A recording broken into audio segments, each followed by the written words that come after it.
Salut tout le monde, alors aujourd'hui on va planter enfin les tomates. Il fait super beau, il fait 18 degrés dehors, en ce moment les nuits commencent à tourner plus autour des 7-10 degrés. Donc on va pouvoir enfin planter nos plants de tomates. Donc en général ça tourne souvent aux environs de la mi-mai, début juin. On peut planter les tomates jusqu'à voire fin juin. Mais elles vont moyennement aimer ça. Quand il commence à faire trop chaud, c'est pas trop bon pour les tomates. En réalité, le petit secret de la tomate, c'est une plante qui aime les climats chauds, ça ok, mais comme beaucoup de plantes qui aiment les climats chauds, elle a besoin d'être stimulée avec un petit coup de froid. Donc en fait, le fait de la planter alors qu'il fait encore des températures nocturnes aux alentours de 10 degrés, voire même moins, du moment que ça gèle pas, ça va la rendre plus robuste, donc c'est pas un mal. Donc au début, quand on la plante, qu'elle commence à faire cette taille-là, on peut tout à fait l'exposer à des températures assez fraîches quand même. Et ensuite, vamos quoi. Bon, alors, on va commencer. Donc j'ai plusieurs pieds de tomates ici. Alors, j'en ai un bon petit paquet.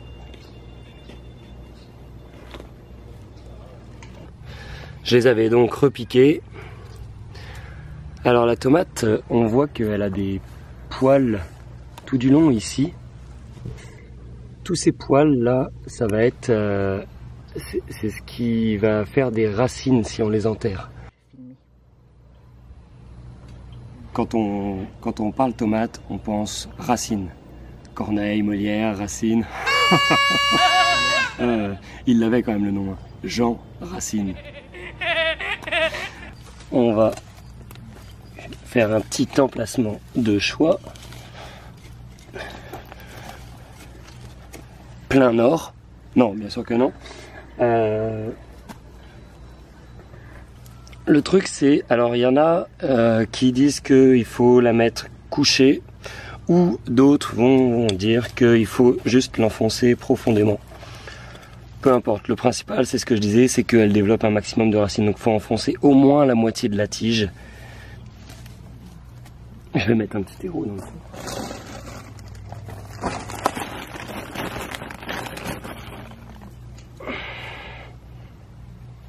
Hop, petite terre à potager. Voilà. Et je vais lui couper les feuilles en bas. Voilà. Parce que quand je vais l'arroser, on va faire en sorte de ne pas arroser. Il ne faut pas qu'il y ait de feuilles trop vers le bas pour ne pas arroser le feuillage. Pourquoi? Parce que la tomate est sensible à plusieurs maladies, dont le fameux mildiou. Et le mildiou, ça se développe particulièrement avec l'humidité. Sur le feuillage, ça se développe surtout quand on va avoir des températures entre 17 et 20 degrés, et quand l'air est assez humide. Donc on évite absolument d'arroser le feuillage pour éviter justement le développement du mildiou. Alors pour le mildiou, une fois qu'il s'installe, il y a pas grand chose à faire. On peut tester la bouillie bordelaise, il y a des fongicides et tout ça. Globalement, ça marche que moyennement. Il n'y a plus grand chose à faire. Le meilleur truc à faire, c'est de faire une cure préventive. Et dans ce cas, on peut alors soit effectivement appliquer de la bouillie bordelaise, soit on peut aussi vaporiser le feuillage avec. Alors on fait un mélange de 1 cuillère à café de bicarbonate pour 1 litre d'eau. En gros là, hein, grosso modo. Et on vaporise le feuillage avec ça. Ça va être préventif du mildiou, puisque le mildiou se développe plutôt dans des climats acides et le bicarbonate de soude est alcalin. Donc voilà. Alors, j'ai mon pied ici. Ok. Je vais en mettre un deuxième à environ 40 cm. Alors, pour le petit tips, ça là à peu près, quand vous faites ça avec votre main, entre ici et ici, vous avez plus ou moins 20 cm. Plus ou moins, grosso modo. Les plants de tomates, on va les espacer entre 40 et 50 cm. Pour justement pas trop qu'ils soient resserrés, sinon on va avoir un feuillage trop tassé qui va justement retenir l'humidité et rendre beaucoup plus facile la propagation de maladies. Donc ici, bon, j'avais déjà fait mon trou pour mon petit repère. On va en mettre un deuxième. Puis pendant ce temps-là, on va faire une petite séance d'information. Voulez-vous connaître l'histoire de la tomate?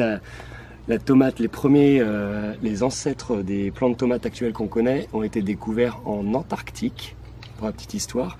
Et ensuite, c'est un légume qui a été découvert donc, par les troupes de Cortés, quand il est venu gentiment envahir l'Amérique. Et c'était déjà cultivé au Pérou et au Mexique. Entre autres, une des tomates les plus en vogue, c'était la tomate cerise. Donc la tomate cerise n'est pas un cultivar qui a été inventé par l'homme, c'est une tomate, au départ, ça poussait à l'état naturel. Quand ils l'ont ramené en Europe, c'était surtout une plante qu'on classait pareil que la belladone. On pensait que c'était des plantes toxiques, donc on ne les consommait pas. C'était uniquement pour décorer, à titre décoratif, ou ensuite ça a été utilisé dans les pharmacopées. Il a fallu du temps avant qu'on se rende compte que c'était comestible. C'est les Espagnols qui ont commencé en tout premier à faire des gazpachos avec la tomate. Les Espagnols ont, à un moment, Naples s'est retrouvé sous la domination espagnole, coucou, et à ce moment-là, Naples a commencé à consommer de la tomate et Naples a créé la pizza. Et oui, donc pour la petite histoire, Jules César, il a jamais bouffé une foutue tomate de sa vie. Il bouffait pas de pizza et pas de tomate non plus. Voilà, et il n'y avait pas de tomate dans les spaghettis non plus. Voilà pour la petite histoire de la tomate. Bon, là j'ai mon pied. Voilà, je vais donc lui enlever ces deux petites feuilles en bas. T'as vu comme j'ai l'air classe? J'ai été chercher mes tuteurs. Je l'ai la pause. Et je sais pas si t'as remarqué, mais j'ai mis mon vêtement de tomate. Je me suis mis aux couleurs, tout en rouge. Bref, j'ai été chercher mes tuteurs. Alors, les tuteurs.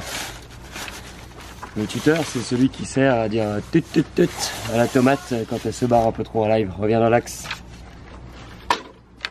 Oui, c'est une journée blague. Le soleil entraîne la blague. J'ai toujours eu un niveau de blague élevé, ça c'est royal. Bon alors, les tuteurs. Il y a plusieurs façons de tutorer sa tomate. On va essayer c'est mieux de les mettre dès le début, les tuteurs. Je sais qu'ils sont grands, mais la tomate c'est quand même, certains plants peuvent atteindre de 2 à 4 mètres. Après ça va dépendre, il va y avoir des variétés de tomates qui vont être plus buissonnantes, d'autres qui vont plus monter en hauteur, ce qui est le cas de celle-là en l'occurrence. Donc moi je vais les mettre en triangle et je les mets dès le début. J'attends pas que la tomate fasse 4 mètres de haut. Pourquoi? Attends, ça va aller mieux dans l'autre sens.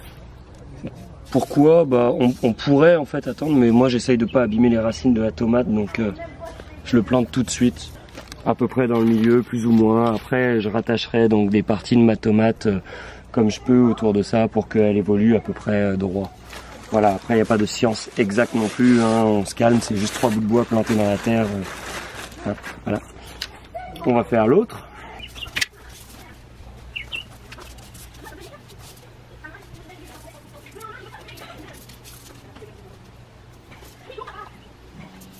Après, t'as le droit d'en mettre 4 aussi si tu veux. Je vais peut-être aller chercher une attache. Alors là, je vais quand même leur mettre une attache, donc un petit élastique, ce qu'on peut. Chacun son truc. Hop là.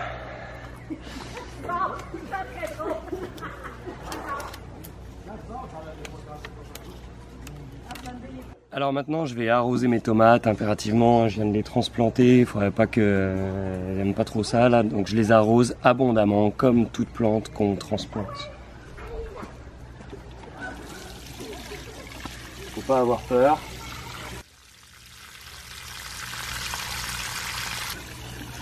Et puis même après, les tomates, faut franchement pas avoir peur de les arroser. C'est les tomates, ça boit beaucoup. D'ailleurs, c'est un peu comme les Bretons. Là, la tomate, il va avoir un côté breton dans la tomate. C'est peut-être pas pour rien qu'en Bretagne, c'est les premiers producteurs de tomates en France, au passage. Voilà. Telle population, telle tomate. En tout cas, bon bref. Donc on arrose bien les tomates.